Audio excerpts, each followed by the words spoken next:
नमस्कार दोस्तों, RCC coaching classes में आपका सभी बच्चों का एक बार मैं फिर से स्वागत करता हूं, अभिनंदन करता हूं इस कोचिंग क्लासेस में।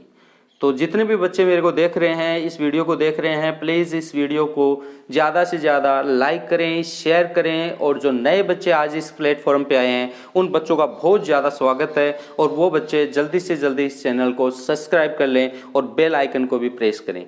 तो आज का हमारा जो अगला जो चैप्टर होगा वो होगा, आज बहुत ही बड़ा चैप्टर होने वाला है। उसका नाम है कोनराव जोधा।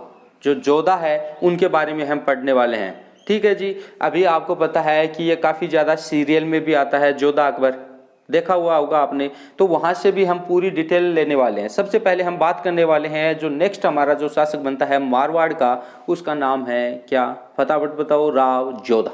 तो बात करने वाले हैं राव जोधा के बारे में। राव जोधा। अब देखो जी, अब राव जोधा है उनके बारे में हर एक छोटी से छोटी डिटेल में हम बात करने वाले हैं। अब सबसे पहले तो मैंने बताया था कि 1438 में इनके पिता किरणमल की क्या हो जाती है, हत्या हो जाती है। तो ये मेवाड़ से भाग के कहाँ जाते हैं, काहुनी गांव बीकानेर में चले जाते हैं। वहाँ पे एक संत होते हैं हडबू जी, उन संत के पास ये चले जाते हैं और 1452 में ये बाहर निकलते हैं। 1438 में जाके छुपते हैं, निकलते कब है, 1452 में। तो पूरी कहानी मैं इसको बताऊंगा, लेकिन सबसे पहले आप इसको क्या करो, राइट करना चालू कर दो। ठीक है जी। अब बात करने वाले हैं इनके समकालीन संत। एक संत होता है समकालीन संत, एक संत होते हैं। उन संत का क्या नाम है जी, अभी अभी मैंने बताया, फटाफट उस संत का नाम बताओ। हडबू जी। वेरी गुड, वेरी गुड, हडबू जी। क्या नाम है जी संत का, हडबू जी नाम है जी। ये इनके पास क्या कर लेते हैं, शरण लेते हैं।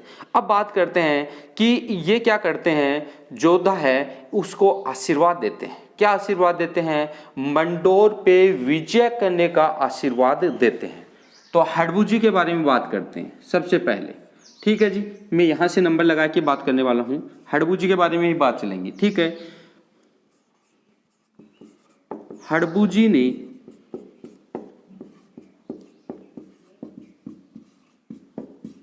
आशीर्वाद दिया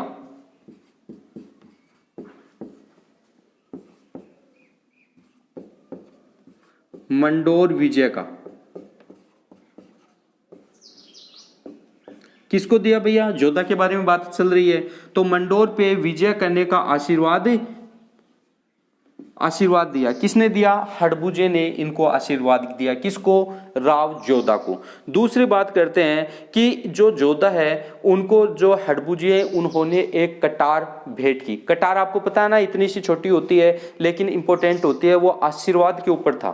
तो उन्होंने जो हडबूजी हैं उन्होंने अपनी तलवार जो कटार है वो निकाल के किसको दे दी, जोधा को दे दी। और कहा कि तू जब तक इस कटार को अपने पास में रखेगा तो आपकी निश्चित ही क्या होगी, मंडोर है उसके ऊपर विजय होगी।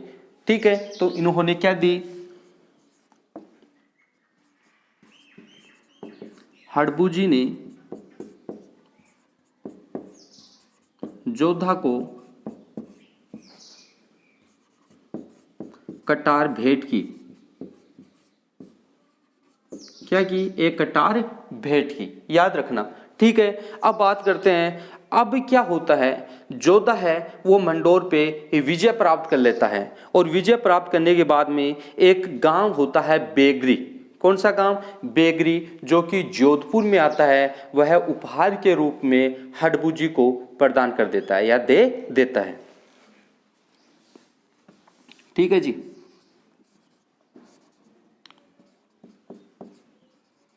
जोधा ने बेगरी गांव, जो कहां आता है, जोधपुर में, बेगरी गांव उपहार के रूप में हडबू जी को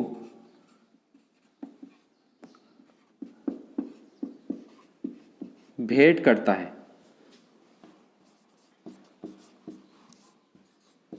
हड़बुजी को क्या करता है, भेंट करता है। ठीक है जी, हाँ जी, हाँ जी, हाँ जी। अब क्या करता है, हड़बुजी है वो क्या है, शकुन शास्त्र का ज्ञाता है। हड़बुजी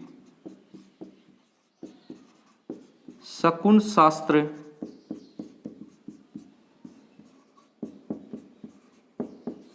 ज्ञाता था। हड़बुजी क्या था, शकुन शास्त्र का ज्ञाता था। हाँ जी, वेरी गुड, वेरी गुड। अब ये कौन थे, पहली बात तो ये कर लेते हैं कि ये है कौन। तो ये जो हमारे रामदेव जी हैं, तो रामदेव जी के मौसेरे जो भाई थे, ये रामदेव जी के क्या थे, मौसेरे भाई। रामदेव जी के, रामदेव जी के मौसेरे भाई थे, भाई थे। मौसेरे भाई का मतलब समझ गए ना, इनकी मौसी का लड़का था तो वो क्या हो गया, मौसेरा भाई हो गया। किसका हो गया, रामदेव जी के ये क्या थे, मौसेरे भाई थे। अब बात करते हैं हड़बुजी के ही आगे के बारे में, दो चार बात हैं, तो आप पहले इसका फटाफट स्क्रीनशॉट लो ताकि मैं आगे की बता पाऊं आपको। वेरी गुड, वेरी गुड, ले लिया होगा। बस यूं ही लगे रहो आप, बहुत अच्छा लगता है आप यूं ही पढ़ते रहते हो तो। ठीक है जी। अब बात किसकी चल रही है भैया, हमारी हड़बुजी की तो चल रही है ना। हाँ जी, हड़बुजी। अब इनके बारे में आगे बात करते हैं। इनके गुरु का नाम, गुरु का नाम, इनका गुरु कौन था भैया, फटाफट बताओ। हाँ जी, हाँ जी, बताओ बताओ। हाँ जी, very good, very good, Balinath. कौन था भैया, इनका गुरु बालीनाथ जी थे। कौन थे, बालीनाथ जी। बालीनाथ जी कौन थे, हड़बुजी के गुरु थे। Very good, very good. अब बात करते हैं जो हड़बुजी है इनके मंदिर के बारे में। इनका जो मंदिर है वो कहाँ पे बना हुआ है, बेगरी गांव।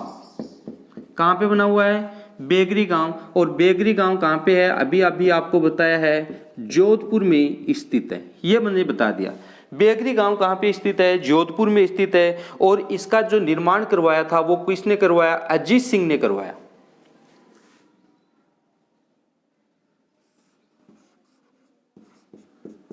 निर्माण किसने करवाया भैया, अजीत सिंह ने। और ये अजीत सिंह कहाँ के हैं, मारवाड़ के हैं। कहाँ के हैं भैया, मारवाड़ के हैं। ठीक है जी। निर्माण करवाया किसने, अजीत सिंह जी ने इनका निर्माण करवाया। हाँ जी, वेरी गुड, वेरी गुड। अब बात करते हैं कि इनके जो मंदिर है, उनके मंदिर में हड़बुजी की मूर्ति की पूजा न करके किसकी पूजा की जाती है, फटाफट बताओ। आपको पढ़ाया हुआ भी है पहले का भी, और जो नए बच्चे हैं वो भी फटाफट कोशिश करो। किसके मंदिर की, किसके मंदिर में किसकी पूजा की जाती है। तो बात करते हैं इसके मंदिर में बैलगाड़ी की पूजा की जाती है। अब इसकी बैलगाड़ी की पूजा क्यों की जाती है, ये देखो। क्योंकि यहां से बताता हूं मैं, हड़बुजी की मूर्ति की पूजा न करके यहाँ पे इसके मंदिर में रखी बैलगाड़ी की मूर्ति, जो बैलगाड़ी है उनकी पूजा की जाती है। क्यों की जाती है, इसलिए की जाती है कि यहाँ पे जो हड़बुजी हैं वो क्या करते हैं, गायों की सेवा करते हैं। आपको पता है पहले के जितने भी हमारे जो गुरु रहे हुए हैं, जो लोक देवता हैं, वो किन की पूजा करते थे या किन की रक्षा करते थे, गायों की रक्षा करते हुए वो शहीद हुए हैं। तो हड़बुजी हैं ये भी किन की मतलब सेवा करते थे, गायों की सेवा करते थे। और उन गायों के लिए जो हमारे जो घास फूस होता है वो किस में लेके आते थे, वो ये इस गाड़ी में ही लेके आते थे। इसलिए इनकी जो मंदिर में किसकी पूजा होती है, इस बैलगाड़ी की पूजा होती है। हाँ जी, हाँ जी, वेरी गुड, वेरी गुड। अब देखो, हाँ, अब बात करते हैं हड़बुजी। अब इसके बाद में वही हमारे जोधा के बारे में बात करने वाले हैं, अगला पॉइंट है। अब जोधा कौन सा है, 1438 से लेके कब तक, 1452 के मध्य मेवाड़ व मारवाड़ संघर्ष चलता है। क्या चलता है जी? मेवाड़ और मारवाड़ के बीच में क्या चलता है जी? संघर्ष चलता है। यह संघर्ष किस किस के बच्चे चलता है? कब से? 1438 से 1452। क्यों चलता है? 1438 में राव रणमल की मृत्यु हो जाती है और वहां से भक्के राव जोधा है, ये वहां से भक्के आ जाता है। 1452 में ये वापस निकलता है। यहां तक क्या होता है? मेवाड़ और मारवाड़ का क्या चलता है? संघर्ष चलता है। तो फटाफट आप स्क्रीनशॉट लो एक बार। Very good, very good, very good. अब देखो क्या होता है। अब एक डेट आती है, कौन सी इंपोर्टेंट डेट है? वो है 1452। कौन सी डेट है? 1452 में यहां पे क्या होता है? एक की संधि होती है जिसका नाम है आबल बावल की संधि।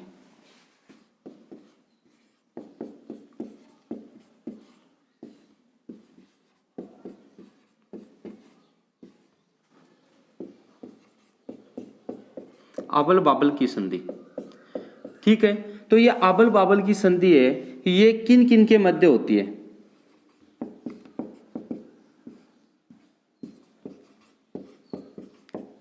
फटाफट बताओ भैया, किस किस के मध्य होती है? हाँ जी, वेरी गुड, वेरी गुड।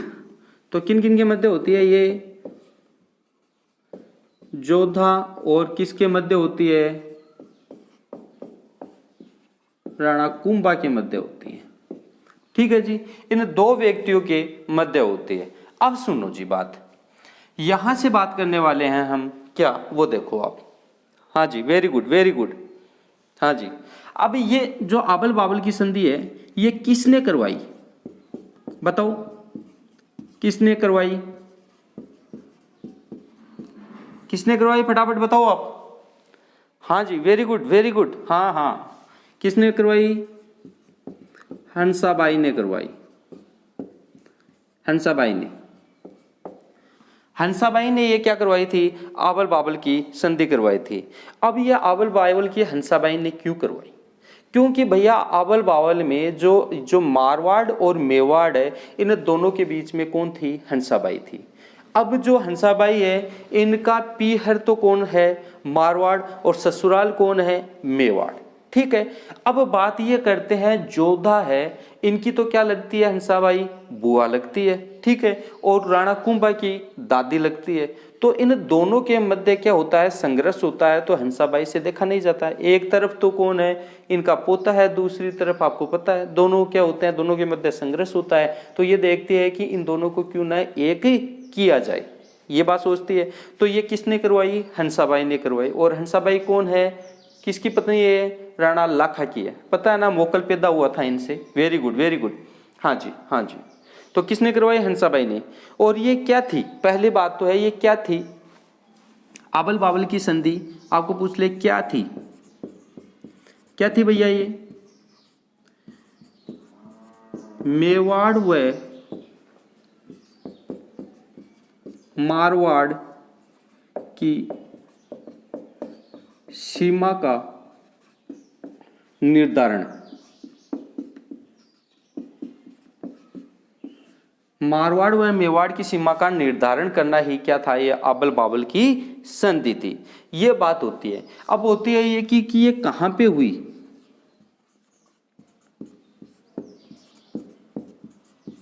ये बताया हुआ है आपको, कहां पे हुई? सोजत पाली में। कहां पे करवाई गई? सोजत पाली में करवाई गई थी। Very good, very good. हाँ जी, हाँ जी, ठीक है। यहाँ पे एक वैवाहिक संबंध भी स्थापित किया जाता है, पता है ना आपको? हाँ जी, वेरी गुड।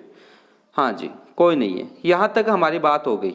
अब क्या होता है, यहाँ से बात करते हैं कि जो हमारा राव जोधा है, राव जोधा, इसने निर्माण करवाया। इसने क्या करवाया भैया? निर्माण करवाया।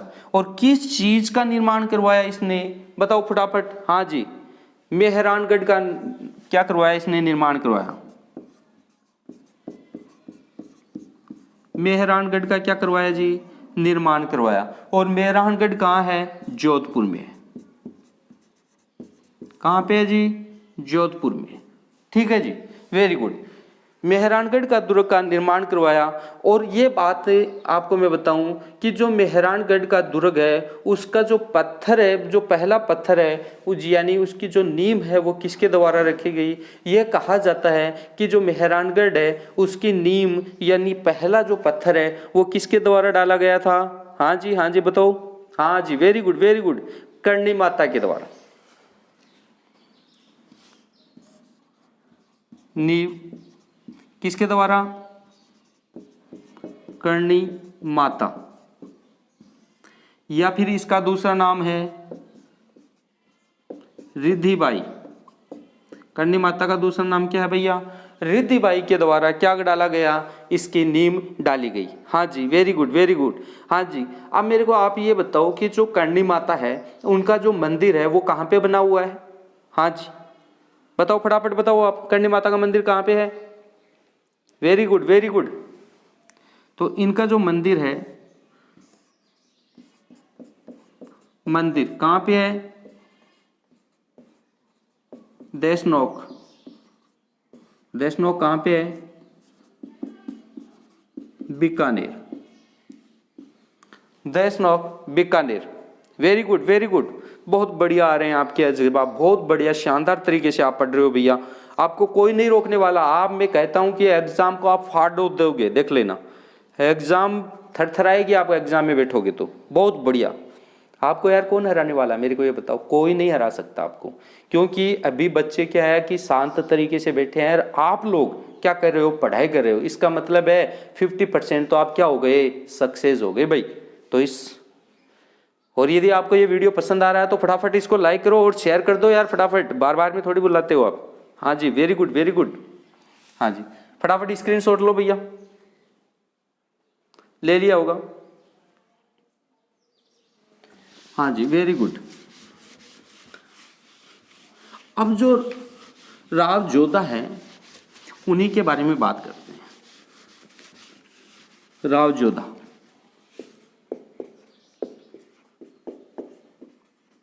जोधा, इनके क्या है भैया, पुत्र हैं।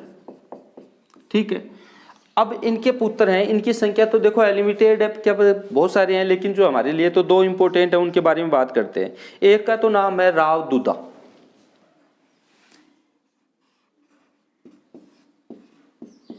राव दुदा, ठीक है। और ये राव दुदा है, इसने क्या किया था, स्थापना की थी। और किसकी स्थापना की थी, इसने नागौर के स्वतंत्र राजवंश की इसने स्थापना की। स्थापना की किसकी, नागौर के स्वतंत्र राजवंश की, स्वतंत्र राजवंश की क्या की, इसने स्थापना की। हाँ जी हाँ जी। और इनका जो अगला एक और पुत्र है उसका नाम है राव बिक्का। और जो राव बिक्का है ये इनके कौन से नंबर के पुत्र हैं, 5वां नंबर का जो पुत्र है राव बिक्का। इन्होंने स्थापना की, स्थापना की, हाँ जी हाँ जी, स्थापना की किसकी, बीकानेर राठौड़ वंश की। Very good very good. Bikaner Rathore वंश की, किसकी स्थापना की, बीकानेर राठौड़ वंश की स्थापना की। और कब की भैया, वेरी गुड वेरी गुड, 1488 में इनकी स्थापना की। ठीक है जी, हाँ जी, वेरी गुड। तो इनके दो पुत्र हैं राव दुधा और 5वां पुत्र है कौन सा, राव बिका। राव बिका ने स्थापना की बीकानेर के राठौड़ वंश की, कब, 1488 में स्थापना की। और इसने नागौर के स्वतंत्र राजवंश की स्थापना की। अब फटाफट इसका एक बार स्क्रीनशॉट ले लो भैया, फटाफट लो, ले लिया होगा आपने। Very good very good. हाँ जी, बहुत बढ़िया। आप देखो यहां का फिर एक शासक बनता है भैया, कौन बनता है, सातल देव। कौन बनता है, सातल देव। ये लो जी, सातल देव क्या बनता है, शासक बनता है। अब सुनना मेरी बात, ठीक है। देखो मैंने आपको बताया था कि यह हमारा क्या है जी, एक बार मैं साइड में लिख देता हूं ताकि साफ ना करना पड़े। यह हमारा राजस्थान है, बताया था ना आपका। Very good very good. देखो सबसे पहले तो यह हमारा क्या आता है इधर, जैसलमेर। क्या है जी, Jaisalmer. Very good very good. और जैसलमेर के जस्ट पास में इधर कौन सा आता है, हाँ जी वेरी गुड वेरी गुड, ये कौन सा है, जोधपुर। जोधपुर। और यहाँ पे ये है नागौर। और नागौर के ये इधर ये कौन सा आता है ये क्षेत्र, हाँ जी अजमेर। बिल्कुल, ये लो अजमेर। ठीक है जी। ये चित्र क्यों बनाया है, आपको गहराई से समझाने के लिए। ठीक है जी, एक बार आप स्क्रीनशॉट ले लो, लेना चाहो तो इस चीज का। हाँ जी मैं साफ करूंगा फिर इसको। Very good very good. हाँ जी अब देखो जो सातलदेव है, इनके समकालीन शासक, जो समकालीन शासक है इसका कहाँ का, अजमेर का। अजमेर, तो अजमेर है, अजमेर का इस टाइम शासक कौन है भैया, फटाफट बताओ। अजमेर का इस समय इनके किसके, सातलदेव के समय इनका जो शासक है वो कौन है, फटाफट बताओ। हाँ जी मल्लू खां। मल्लू खां, शासक का क्या नाम है, मल्लू खां। और मल्लू खां का एक सेनापति है, सेनापति। सेनापति, तो मल्लू खां के सेनापति का नाम बताओ फटाफट आप। हाँ जी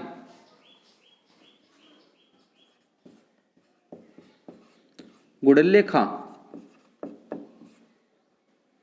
हाँ जी गुडले खां, ठीक है। तो ये इनका क्या होता है, सेनापति होता है। अब देखो जी मेरी बात समझो, यहां से ये अजमेर है, ये गुडले खां है, ये मल्लू खां है। गुडले खां को कहाँ भेजता है, ये जैसलमेर पे विजय करने के लिए भेजता है, एक अभियान के ऊपर भेजता है। ठीक है। अब क्या होता है, गुडले खां है ये कहाँ चला जाता है, किसके ऊपर, जैसलमेर के ऊपर अपने अभियान पे चला जाता है। जब ये जैसलमेर के अभियान को पूरा करके वापिस आता है, तो वापिस आते टाइम ये क्या होता है, ये जैसे ही जोधपुर वापिस आता है तो एक गांव पड़ता है, कहाँ पे, जोधपुर में। और उस गांव का नाम है पिपड़ गांव। ठीक है, कई इसे बोलते हैं पिपाड़ गांव। ठीक है जी। तो जोधपुर में एक गांव है पिपाड़ा, पिपाड़ गांव। ये कहाँ आता है भैया, जोधपुर। हाँ जी, हाँ दोनों नाम ले सकते हो आप, कोई दिक्कत नहीं है। पिपाड़ या पिपड़, वेरी गुड, कोई दिक्कत नहीं है। हाँ बुकों में अलग अलग है, ये पिपाड़ी है। Very good very good. अब देखो ये पिपाड़ गांव है, यहाँ पे पिपाड़ गांव के आसपास ये जो गुडले खां है ये अपनी सेना का पड़ाव डाल देता है। क्या डाल देता है, पड़ाव, यानी रात को रुकने। मैंने आपको बताया था कि पहले के जो सैनिक थे, जितने भी युद्ध हुए हैं, तो एक जगह से दूसरी जगह गए हैं, तो इनके पास घोड़े थे, तो आधे सैनिक तो घोड़ों पे और पैदल सैनिक थे, पैदल जाएंगे। तो भैया मेरे को एक बात बताओ आप कि ये जैसे ही पैदल जाएंगे तो ये थकान महसूस करेंगे या नहीं करेंगे, तो ये बीच बीच में तो रुकेंगे ही खाना खाने के लिए, पानी पे वगैरह पीने के लिए। तो ये वापिस आ रहे थे अपने अभियान से, तो ये कहाँ पे, पिपाड़ गांव जोधपुर में स्टे किया उन्होंने, थोड़ी देर रुके। ये थोड़ी है पहले प्लेन में गए, जाके अभियान किया और वापिस आ गए, ऐसा तो कुछ नहीं था। वो तो मजे ही कुछ और थे भैया।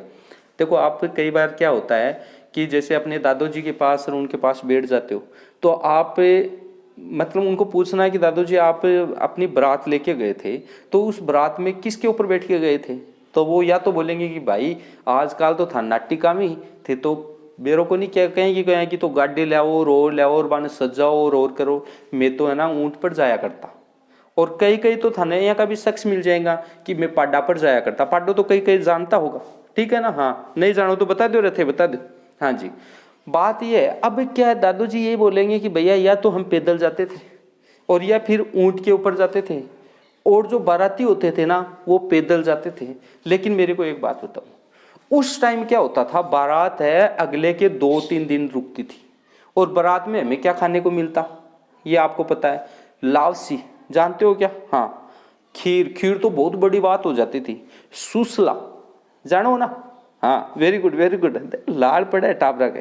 हाँ जी, तो बी टाइम पर जो शादी होया करती तो 2-3 दिन रुक करता दुल्हन का घर। आज 2 घंटा को नहीं खटखटा हुआ अगला के बतराम तो के पतो के करके आ जाओ थे, ठीक है ना। अतरो लड़ाई दंगो करके वो बहुत के बतान। तो मैंने एक बात बताओ, उस टाइम में ज्यादा इंजॉय था या अब इंजॉय है? तो आपको पता है उस टाइम में तो ज्यादा इंजॉय था, आराम से 2-4 दिन वहीं पे रुक के आराम से आना, कोई दिक्कत नहीं तो उस टाइम को कोई कमाने की टेंशन थी ज्यादा। देखो कमाना तो पड़ता था, लेकिन इतनी ज्यादा आज हम इकट्ठा करने की सोचते हैं ना, वो उतना नहीं था वहां पे। तो उस टाइम के तो भैया देखो एंजॉय होते हैं। कम से कम आप जो हमारे घर में जितने भी जो बुजुर्ग आदमी हैं उनके पास बैठा करो और उनकी बातें सुना करो, बहुत मजा आता है। एक बार आप सुनने लग गए ना तो बहुत मजा आता है। देखो ऐसी छोटी छोटी कहानी मैं बताता ही रहूंगा, लेकिन आप एक बार पढ़ लो, ठीक है। आराम से कभी एक दिन फ्री कर लूंगा मैं, आराम से अपन लाइव क्लास में बात करेंगे खूब, ठीक है जी। अब क्या होता है, अब ये इसकी सेना का पड़ाव कहाँ, पिपाड़ गांव में पड़ जाता है। यहाँ पे पढ़ने के बाद भी यहाँ पे एक क्या होता है, एक त्योहार चलता है। उस त्योहार का नाम है गणगौर। यहाँ पे एक त्योहार मनाया जाता है और उसका नाम है गणगौर, ठीक है जी। गणगौर मनाई गई, यानी एक त्योहार मनाया जाता है। अब ये त्योहार कब है, गणगौर कब मनाया जाता है? जितनी भैया जो लड़कियां देख रही हैं वो मेरे को बताओ, ये आपका ही त्योहार है? देखो लड़कों को तो पता नहीं होता कब होता है, लेकिन ये तो आपका है, ये तो आपको आना चाहिए। कब होता है? हाँ जी, चैत्र शुक्ल तृतीया को। कब होता है? चैत्र शुक्ल तृतीया को गणगौर मनाई जाती है। Very good. अब यहाँ पे क्या करता है, ये गणगौर मनाई गई थी तो उस समय ये देखो गणगौर सुबह उठ के पूजा की जाती है। तो यहाँ पे लगभग 140 कन्याएं क्या कर रही थी, इनकी पूजा कर रही थी, गणगौरों की पूजा कर रही थी। अब क्या होता है कि ये भाई साहब गुडले खां हैं वहां पे सो रहे थे और वो थोड़ी दूर में ही क्या कर रही थी, 140 जो कन्याएं थी वो सुबह सुबह अपना जो लेडीज सॉन्ग है वो गा रही थी, ठीक है। अब ये गुडले खां आराम से खाट पे बैठा हुआ था, सो रहा था, थोड़ा लेट रहा था, आराम से देख रहा था इसे, और देखने में इतना आनंद आ रहा था। तो इसने सोचा अरे क्यों ना इन लड़कियों को इतना मैं देख रहा हूं तो इतना आनंद आ रहा है, तो क्यों ना मैं इनको उठा के लेके चला जाऊं, ठीक है। तो ये दिमाग में बात आ गई। फिर इसके दिमाग में क्या बात आई कि यार इधर मल्लू खां है, वो मारेगा मेरे को। तो फिर इसने दिमाग में गुडले खां की बात आ गई कि भैया 140 हैं तो आदि में मल्लू खां को दे दूंगा, तो वो भी खुश और मैं भी खुश, ठीक है ना। तो इन्होंने ये सोच के गुडले खां ने 140 जो महिलाएं हैं, इनका जो कन्याएं हैं, कुंवारी कन्याएं हैं, इनका क्या कर लिया, अपहरण कर लिया। आज आप बोलते हो किडनैप, ठीक है ना। तो इनका अपहरण कर लिया। तो अपहरण करके ये कहाँ पे लेके जा रहा था इनको, अजमेर ही तो था, तो ये अजमेर लेके जा रहा था। ये बात किसको पता चल गई, ये बात पता चल गई किसको, सातल देव को। और सातल देव ने, ये कौन लेके गया भैया, गुडले खां, ठीक है। सातल देव ने इसका पीछा किया। भैया इसके साम्राज्य की, इनके जो शासक है वहां पे इन कन्याओं को अपहरण करके लेके जाएगा तो इनके ऊपर कलंक लगेगा या नहीं लगेगा। जैसे ही सातल देव को पता चला कि हमारी जो राज्य की 140 कन्याओं का अपहरण करके गुडले खां कहाँ के लेके जा रहा है, अजमेर लेके जा रहा है, तो उस टाइम उन्होंने, सातल देव ने इसका पीछा किया और सातल देव के और किसके, गुडले खां के मध्य एक युद्ध होता है और उस युद्ध का नाम है कोसाना का युद्ध। कब होता है, 1492 में कोसाना का युद्ध। ये किन किन के मध्य होता है भैया, ये होता है किसके, सातल देव और दूसरा कौन है इधर, गुडले खां, ठीक है जी। इसमें सातल देव है, इसकी क्या हो जाती है, जीत होती है, और गुडले खां क्या हो जाता है, मारा जाता है। और सातल देव ने इसका पीछा करके इसके सर को धड़ से क्या कर देता है, अलग कर देता है। कौन कर देता है? सातलदेव किसके? गुडले खां के सर को इसके धड़ से क्या कर देता है? अलग कर देता है। अब क्या बात होती है, देखो अब गुडले खां इसकी एक क्या होती है भैया? छोरी होती है, यानी एक पुत्री होती है भैया। अरे छोरी समझते हो ना? छोरी, हाँ कोई बात नहीं है। देखो इसे थोड़ा दो चार नाम बोल देता हूँ, नाराज में तो नहीं, ठीक है। तो ये गुडले खां है, इनकी एक पुत्री होती है। उस पुत्री का नाम बताओ भैया फटाफट। हाँ, गिंदोली। क्या नाम है जी? इसकी पुत्री का नाम है गिंदोली। ये गिंदोली है। अब ये गिंदोली है, ये कहाँ जाती है? सातलदेव के पास जाती है और सातलदेव को बताती है कि जो मेरे पिता ने जो किया है वो रियल में क्या है? एक शर्मनाक बात है, लेकिन वो मेरे पिता हैं, तो मैं उनकी मृत्यु के ऊपर क्या करवाना चाहती हूँ? एक त्योहार प्रारंभ करना चाहती हूँ। तो सातलदेव ने बोला कि यार भैया इसने गलती मानी है और इस बच्ची की तो कोई गलती है नहीं, है तो पूरी किसकी? गुडले खां की है। वो तो मरमरा गया, अब कोई बात नहीं है। तो आप क्या करो, ठीक है, तो ये जो गिंदोली है इनको क्या कर दिया? इनको बोल दिया कि ठीक है तू मना सकती है। तो इन्होंने एक क्या प्रारंभ किया? गुडला त्योहार। गुडला त्योहार प्रारंभ किया। कौन सा? गुडला त्योहार इन्होंने प्रारंभ किया।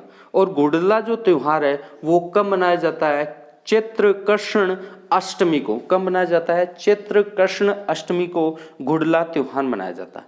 अब सुनो रे मेरी बात। अब जैसे ही गुडले खां ने क्या किया, वो मारा गया था, उसकी मुंडी उसके सर से अलग कर दी गई थी और उनकी पुत्री ने गिंदोली ने गुडला त्योहार प्रारंभ किया। तो यहाँ की महिलाएं हैं, कहाँ की? मारवाड़ की। इन्होंने जो गिंदोली है इसको चिढ़ाने के लिए क्या किया? एक मटकी लेते हैं छोटी सी, जैसे आप गणगौर पूजते हैं तो सर के ऊपर रखते हो, एक छोटी सी मटकी है, और उस मटकी के छेद निकाल लेते हैं। जिस प्रकार से गुडले खां के सिर का जो छेद कर दिए गए थे, उसी प्रकार से एक जो अपन मटकी लेते हैं और उस मटकी के चारों तरफ क्या कर लिए है? उसमें छेद निकाल लेते हैं और छेद निकाल के उसमें क्या लगा देते हैं? एक दीपक जला देते हैं। और इस दीपक को जला के गिंदोली को चिढ़ाने के लिए एक क्या करते हैं? गुडला नृत्य प्रारंभ कर देती हैं। किसको चिढ़ाने के लिए? गिंदोली को। और क्या कर देती हैं? गुडला नृत्य।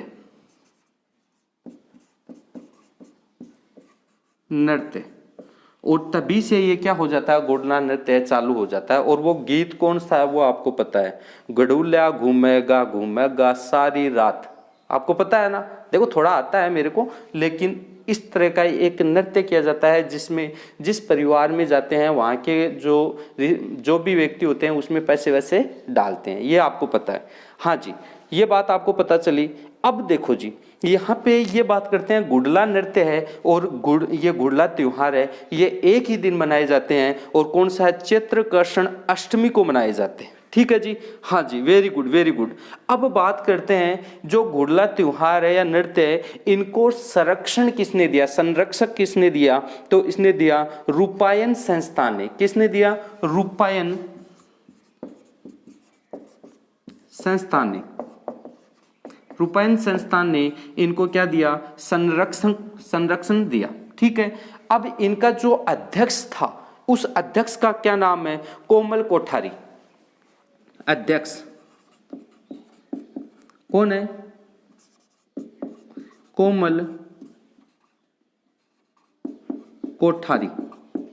ठीक है जी, तो ये अध्यक्ष की बात हो गई। बोलो ये आपको समझ में आया या नहीं आया? यदि समझ में आया है तो एक बार इसको क्या कर दो? लाइक कर दो और शेयर करना मत भूलो भाई। देखो आपसे केवल एक ही चीज मांग रहा हूं, शेयर करो। जितने इस बच्चों को आप इस प्लेटफॉर्म पे ला सकते हो उतना आप इस प्लेटफॉर्म पे लेके आओ। और फिर मेरी वादा करता हूं मैं आपसे कि और भी ज्यादा मैं और भी बेटर देने की आपको कोशिश करूंगा। तो जल्दी से जल्दी आप इसको शेयर कर दो और जो नए बच्चे हैं इसको एक बार प्लीज इसको क्या कर दो? सब्सक्राइब कर दो। जय हिंद, जय भारत।